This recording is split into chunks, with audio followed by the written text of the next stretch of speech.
from Zenia. Nice to meet you. How many companies are here today? You're one. The three of you? Cool. What's the name of your company? SPT. Cool. That's why you're familiar. I was like, I know you guys. Cool. And you guys? Clean it. Cool. Live model. I think I've seen you guys too. No. Anyways, and yes.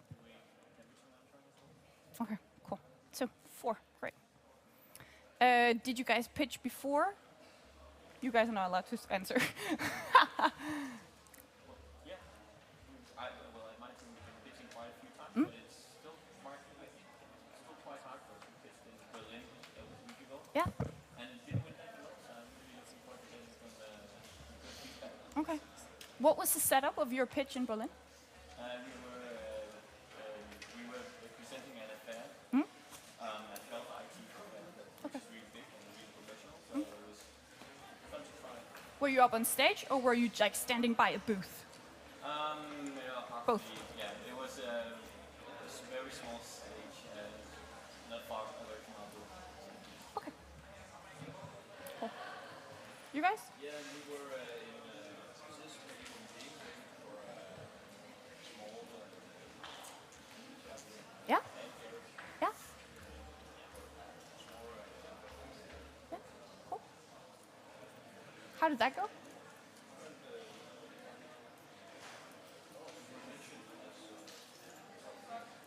Ooh, nice.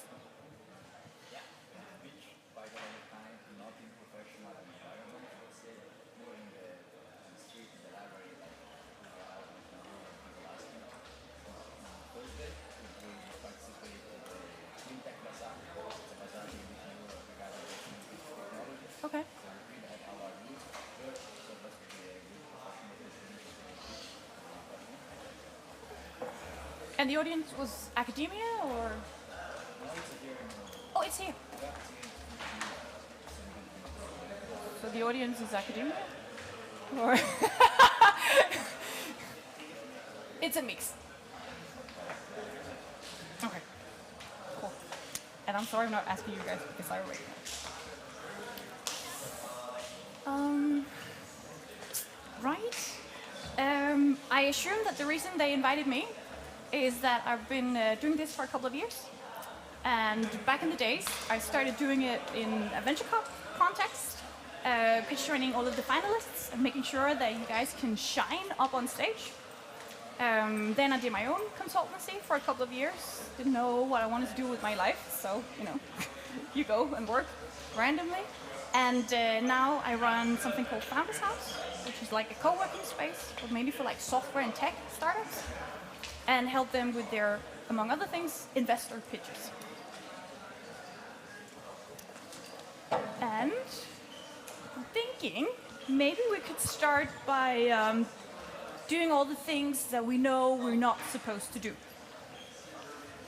So I got your names as a start. So if you could get you guys to stand up. You too. And maybe if you would do a really, really bad presentation of your company.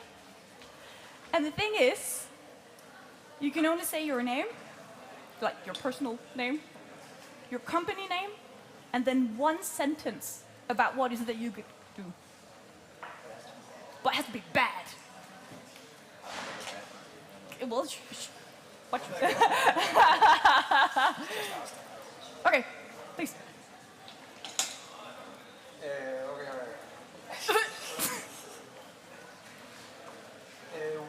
My name is Joachim, we come from the Aqua, and we use electrochemical spectroscopy to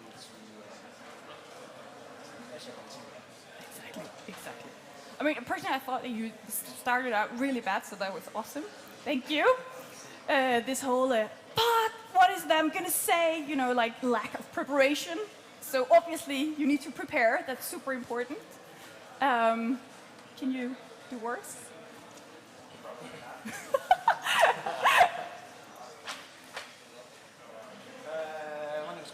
I'm from SPC Aqua, and I have started my own company, and I like it. You like it a lot. Nice. I'm not sure if you guys noticed, Christian's hand was like all the way down into his pockets, which is kind of the wrong signal you want to send to people. You're standing up on stage, or just in front of them, and you're like, nah, not really too cool for school, you know, like, that's fine, I do my own company, I really like it. So there's an attitude, right? You do not want to create the connotations in your audience head that you're slacked about this. Bad one. Like this.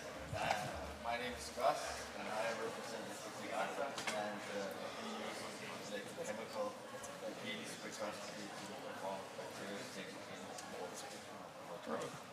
In H2O. Thank you. I think I would like to emphasize two really bad things about this presentation. The obvious one, closed body language. We don't want to do that.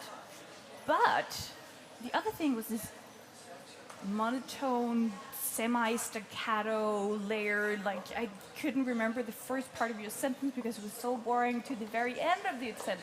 So, of course, intonation. You need to use your voice in order for create awareness from your audience. I mean, I'm pretty sure you've all seen a teacher or a professor just going on in his or her own sentence in a very monotone way. We don't want that. We want people to remember you and your company. Hi, that's I'm from Francker. We split the water in hydrogen to store. Isn't that lovely? You know, sometimes you do stuff up on stage and you're not even aware of it. You have these small weird tics. I once trained a guy and he was standing up and was to do his presentation, and throughout the presentation he was holding his arm like this. And he was not aware, I'm telling you. And it can be extreme, like this, while you do your presentations, or it could just be the fact that you really want to emphasize what you're saying, and you're like, I'm going to use my hand, because then people can kind of see in my body language that I'm emphasizing what I'm saying. But if you keep using your hand, you're kind of emphasizing nothing. So sometimes it's a really good idea to just stand still. Next, please. I'm Jarabella from Unity. We want to change the concept of energy. Exactly. It's funny, you're doing the guy thing. I'm not sure if you guys noticed the feet. I mean, there's no girls here, so I can show you the guy thing. I'll show you the girls things afterwards, just to make sure that none of the guys will do the girl thing. So often, I don't know why, men standing up on stage and they do a little bit of like this with their feet. I don't know why, but it kind of makes me look at your feet rather than your face. You're probably not even aware of it. Thanks. Next. Yeah, I'm Simon. I'm from Life Matter. We are currently developing an app for Nice. I asked you for a bad presentation. Could you do a really bad one, please? The idea was actually to talk to the audience that wasn't there. Fuck. So do your presentation again, but even worse. Okay, my name is Simon, and I'm doing this Life Matter presentation app with the program. Thank you. That was terrible. So obviously, eye contact. And this is a little bit tricky because you're standing up on stage and you can't really have eye contact with every single one in the audience. But you can do the rock star trick. You know, they're saying, and you guys sing along. And then they go to the other end and say, you guys sing along. And then they go for the middle, you guys sing along. And this is the principle, right? So what you can do is that you make sure you look, because then you don't look like a rock star, even though you are. You kind of look to one side, in the middle, and to the left, and then you kind of include people. You don't necessarily have to look them specifically in their eyes.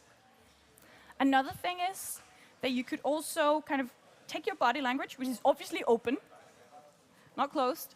And then your body language is open towards this side of the audience, even though you're talking and looking to this side. And then you're kind of inviting this part of the audience in on whatever you're saying. Cool. I'm Torbjørn, and I'm from Francker as well. We are developing an app of some sort. I don't really know what it's supposed to do. It's a good idea. Exactly. Thank you. There's terrible content. You know, it's always important to know, obviously, what is it that you do, but even more importantly, what value does it create? The why. Excellent point. Please. Well, I'm Adam. I'm from UK, and we're developing some very small electronic devices we play for most remote areas in the world where nobody else is in. Isn't that nice? Don't you guys over there feel very included? Personally, though, maybe Gus too, the two of us feel very included because you did the teacher's trick, right? You're standing up on stage, full auditorium, people are sleeping, they're on Facebook, you know, and then suddenly you're like, bam, eye contact. This guy and girl is actually listening. I caught them. And then you continue the remaining part of your pitch for those two people solely. That's why you need to look all over the place. Cool. From Stardust DTU, the non-profit organization that promotes entrepreneurship among DTU students. Thank you. Thank you. That's a good one, because that's actually my main challenge. I like to move on stage, but if you move too much, obviously you distract people. So the trick that I've learned, because on the other hand, I can't just stand still like this, that seems awkward to me at least. So I do move forth and back, but when I have an important point, I kind of position myself and I stand still on stage. That's my compromise. Yeah. So we're doing really bad presentations. So you just say out your name and one line about what you do, and then do it like terribly. My name is Jesper. I'm the leader of Stardust DTU, as you all know me. Hello, everyone. Good to see you. Look like, love the attitude, right? What? Huh? Me? And this is, of course, about your audience, right? You can't really assume that everyone knows you, your product, your idea, you as a person. You have to make sure that within the very first 5 sentences, everyone, no matter if they've never heard about you or your idea before, that they understand it. And then you can go into details and become technical. Thanks. Excellent point. Hi guys, I'm Adam, another one. We are developing startups here, as you might already know. And I hope that we can enjoy this event. Thank you. That was like a true example of lack of enthusiasm, right? It's like, hey guys. So that's obviously super important. Energy, enthusiasm. Last but not least.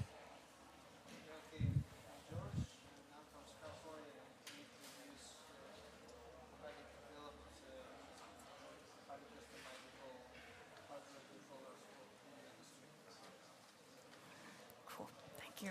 So Georgia basically did everything wrong, right? He looked down, I think you had a little bit of fingers in your pocket, you kept over fumbling. Perfect, you took it all and put it into one. Cheers. Okay, so now we all know what not to do. So a little bit later, when we're gonna do the pitches, none of you are obviously gonna do these things. You may be seated.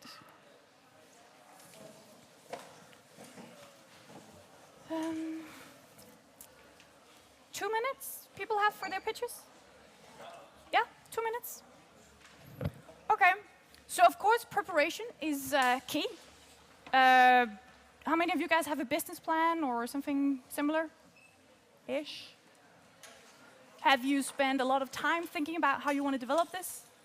Yes, same thing, more or less. It's just not in writing.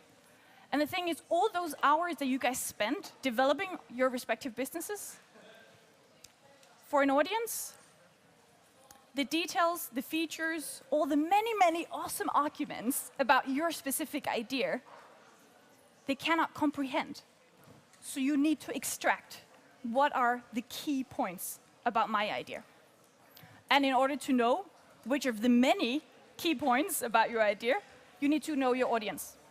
So the more you know about the person in front of you, that be like a social setting, it's being up on stage, it's being who's on the panel and judging you, is it in front of the investor, the easier it is for you to know what is it that these people want to hear.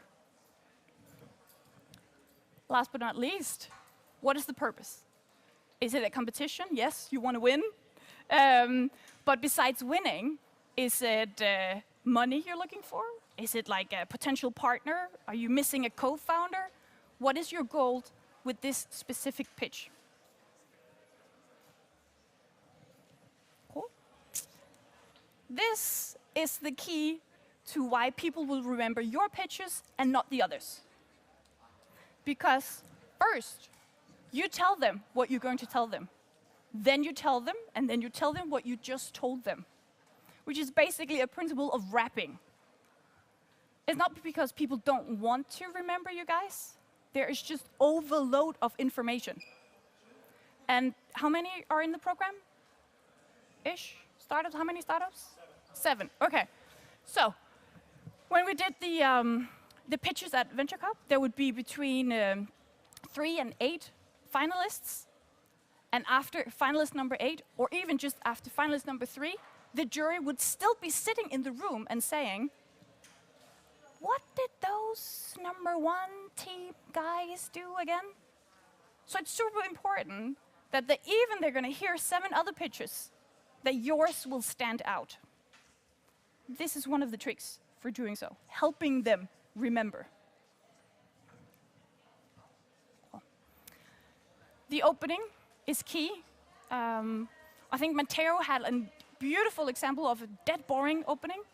Hello, we're Stardust DTU, we're a non-profit organization, you know, all the stuff that no one's really want to hear, and trust me, I've been there myself, so you're totally excused. How can you guys make a different opening about your company? Something that people will remember.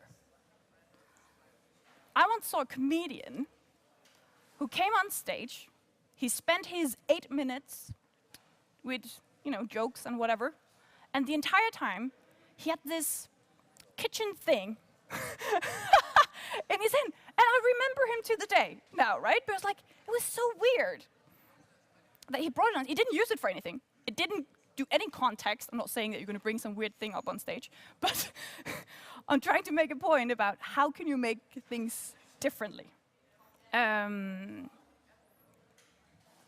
Shape, at one point, another company, came up on stage, and then their CEO, Christian, asked everyone to rise. And everyone was standing up, and then he said, empty your pockets. Everyone was emptying their pockets with all sorts of crap. And then he said, yes. And of course, him himself emptied his pockets. It was full of receipts. And he says, this is what we do. We have a product called Outlay. Take a scan of your receipt, and we'll make the whole process of reimbursement easy for you. Then he asked everyone to sit down. It was a simple thing, but people remember it still. There are some girls who went for an academic competition in Brussels, I believe. I think it was in biotech. And so Julie was the one pitching. She took a deep breath, went up on stage, used the clicker. Up came a huge photo of one of those old, like really old Nokia phones. She positioned herself, didn't say anything. Looked down at the jury panel and say, this is your competition. This is how old school and old-fashioned it is. And they're like, oh, in shock. What? Our competition? We are the honored jury. How dare you? And then she clicked. And up came this new fancy phone, and they added a little bit of funny features and say, this is what we're going to turn your competition into. And then she talked about her idea, about how she could change that. So stuff like that is what we're going for when it comes to the introduction. You need to generate some sort of interest. Again, you need to make the listener understand. Otherwise, they'll just be distracted and thinking, but I didn't get what he's saying, so I'll keep thinking about that. And if I keep thinking about what is it that you guys do, I won't hear the other 5 sentences that you are saying now, which are really key values about your product. So from the beginning, people need to understand. And then we have this very theoretical, it's the C theory. So you need to smile. Smile is the shortest distance to another person for them to actually interact with you. It's pretty easy up on stage because everyone kind of feels that you're smiling to them. Now that you can't have eye contact with them, but you have something similar. And then the enthusiasm. I'm pretty sure most of you have seen someone go up on stage and didn't really seem to believe in his or her idea. And it's kind of like, if you don't believe in your idea, why should I? So that is obviously key. And that's actually the basics. If you have smile, eye contact, and enthusiasm, you're already here. And then we're going into the content. Cool. So what do you tell these people? And you correct me if I'm wrong here, because you guys have some criteria, and the criteria have been shared with you guys? Yep, cool. So you know what they're looking for. But since you guys only have 2 minutes, you can't fit in it all. Is there going to be a Q&A session? Yes, cool, perfect, perfect. Because then in your 2-minute pitches, you can go for the basics. What is the pain? You know, what is the problem that we're solving? What is your solution to that problem? How are you going to make money? Don't forget that part. I don't know why, but a lot of people do. And this is all that they're waiting for. How are you going to make money on this? Who are you guys? Can you actually make it happen? Do you have some fantastic skills that you forgot to share? Because you guys need to be trustworthy, right? And you might be lacking something, and that's fine. Because then you should just be prepared for that question when they do come and say, but you don't have a biz guy, or you don't have enough experience, or whatever. Then, of course, you're prepared for that question. You know that we have an awesome advisory board, or no, we are just currently looking for that exact profile. So you kind of seem prepared and aware of it. It's kind of like an exam, right? You can set up the pitch the way you want it, and then kind of hide a couple of questions that you're kind of waiting for them to ask you guys, and then you have the answers ready. What are the resources needed? How are you actually going to make this happen? And if it's investors, of course, how much money are you, first of all, looking for? Second of all, how are you going to spend them? And how much money will they get back? The exit. And then there's always some skeptics, right? You've been out, you've been talking to people, and they're like, yeah, but have you thought about? And what about the legal situation? And how far are you in your IP situation? And whatever. You probably know these skeptical questions much better because you heard them already. So of course, it's a matter of you guys to come up with answers for this. The how is, in a pitching context, actually the most important one. I've seen people with fairly bad ideas get really far in, for example, competition setup, because they wrapped the entire thing really nicely. They prepared that pitch. They seem confident, making the audience feel confident in you. So do not underestimate the how do you tell them. And that's also what we're going to practice today. C theory, be prepared, talk slowly and clearly, making sure everyone can hear you, even the ones in the very back. Stand still. Maybe with a little bit of moderation to that. And then we're back to how do you make sure people remember you? You use a story. You have an awesome quote for someone who's actually going to buy it. Well, if you have a really nice quote, why not blow it up there in like a huge scale? Or do you have a number? We're going to save you 50% of whatever competing product you're going to use. If that's a really cool and very key value about your product, I wouldn't just put it in as another bullet in my slideshow. I would give it a slide in itself, making sure that the people remember that super important feature about your business. So, all in all, know your product, who's your audience, and what is it that you want to achieve. Make them, that is the audience, understand what's in it for them. And create some relations, because that's kind of the first step, depending on where you guys are. People want to help you. You just have to ask. Great. Thanks.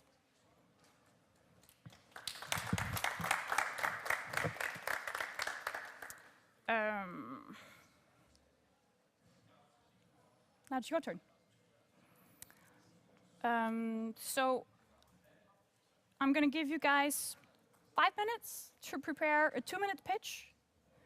And then we're just going to do turns, really. So you guys are going to turn around and pitch in front of you guys, and then vice versa. And you guys are going to pitch in front of each other. So 5 minutes starting now, preparing your 2-minute pitch. Are there any questions?